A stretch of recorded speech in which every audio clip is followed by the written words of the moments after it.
You guys have no idea how excited I am today.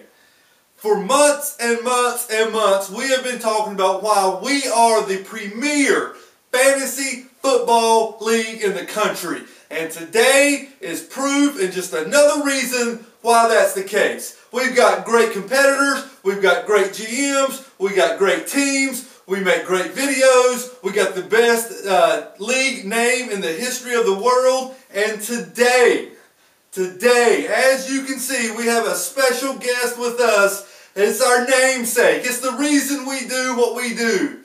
He hails from Charlotte, North Carolina. 16-time world heavyweight champion. He's done it all. NWA, WCW, WWF, you name it, he's done it. Tag team, US Championship, TV Championship, World Championship. He's done it all, and he is here with us today to tell us his thoughts on the Flair for the Gold Fantasy Football League. Help me welcome in the man himself, the Nature Boy, Ric Flair. Woo! Michael Jernigan, Mr. Perfect. As I got the phone call about this little interview, I was a little nervous. Last time I met a guy named Mr. Perfect, he stole my robe, he cut the sleeves off, and left me laying in the ring, battered and bruised. I hope that's not the case here today. That's not me, champ. That's not me. I'm glad you're here with us today. I want to get your thoughts on the whole league. I'm stepping out. You got the camera. You got the show. Do your thing. Tell us what you think about the league. First of all, I want to say this. I've been with Vince McMahon, Bob Caudle, Davy Crockett, Jim Cornette. I've been with them all, but none of them hails to Michael Jernigan. He has put on the greatest and the most premier fantasy football site I have ever seen, and has 12 of the greatest contenders ever to line up to try to get the golden strap, the trophy that is named after the greatest wrestler of all time. No, not Hulk Hogan.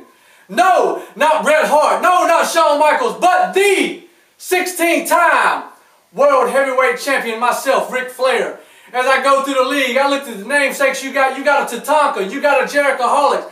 I look at them as like the new breed of wrestling back in 1980s. Here for 1 minute, gone the next. You never know what's going to happen to them, because they're a couple of young punks who don't deserve to be in your league, Commissioner. I hate to say it.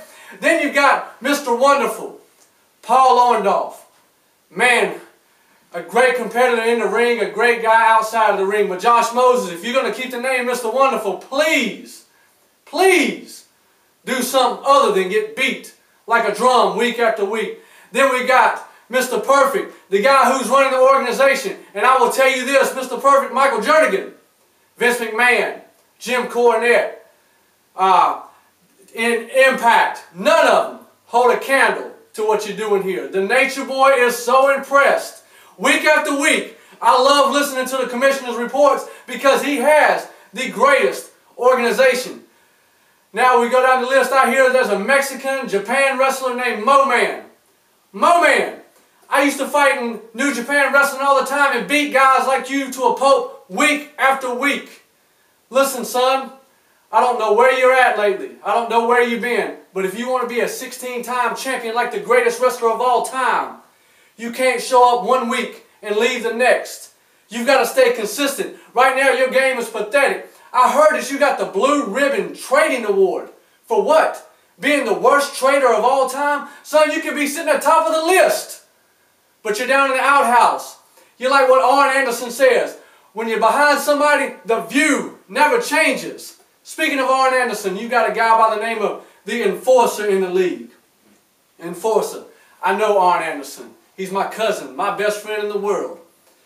You're about 2 foot shorter than he is, and your mouth is about 8 times bigger. And the thing about it, you write checks that your big tail can't cash. To be in this league, you got to be shady. You got to be dirty. You got to do what it does. You can't go crying to the commissioner week after week, 6 or 7 phone calls a day, because that's not how it's done in the business. You make your reputation by knocking people off the block. Not whining and crying, making 8, 9 phone calls a day, trying to stop deals, trying to do this. Be a man, son. You always talking about meeting somebody in the parking lot and kicking somebody's tail. Well, start kicking it and stop kissing it. And then we got a guy, Flair's hair. Went to Team Frog. Son, keep the Flair's hair name. You're only one loss right there in contention for the heavyweight title. Don't get dismayed. Don't change your name because some guy down in South Carolina called the Stud Stable, who sits up there week after week looking like Mike Ditka giving a little sports report. Heath Mulligan, 2 years ago you cut some of the greatest promos. And now you remind me of somebody I would watch on WWE. You remind me of a Kevin Nash. Just a name that just pops up here and there. Your mic skills are deteriorating. You look sorry, son. And then we got Mr. Mountain West.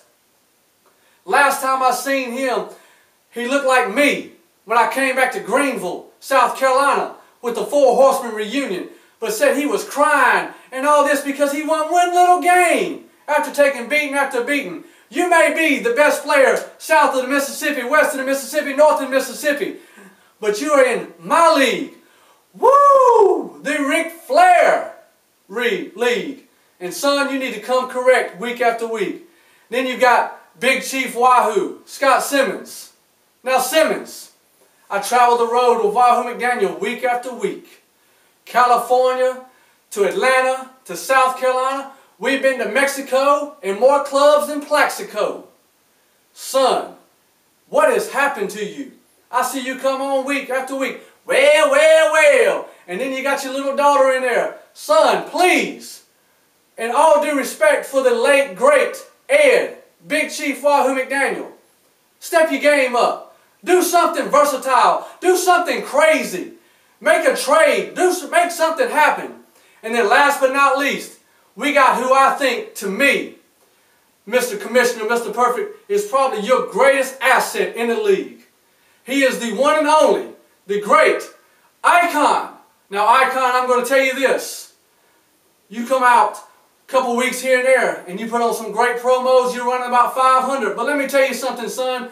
I think you've got the potential to be one of the greatest, and I mean greatest, players of all time. I've heard you got the nickname the shadiest player in the game. Tell you who I am.